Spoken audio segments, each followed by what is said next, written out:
in making this, never date your material. In other words, when you're giving a presentation, notice I have not mentioned the hotel that we are in by name.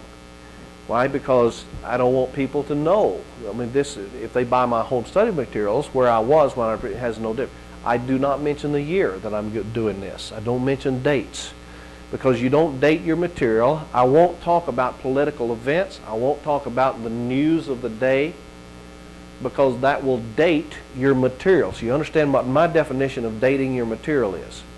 Because if you go out here and say, oh man, yesterday, did you see what happened on CNN News last night with all that stuff?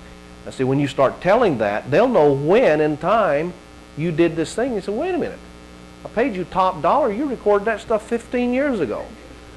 And but isn't that great that you can have good information that you can sell from now on that does not become dated? As an example, how many of you think that it's extremely important in your success process to know where you're going and set goals? Is that important? Is that ever going to change? So as you're teaching things, do not say things that would date your material.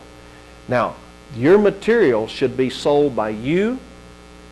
When you're dead and gone, your spouse should continue selling your material with the same killer sales letter that you will use in selling your own material. And when you are actually, your kids should be selling your materials. Is this an exciting business to be learning about?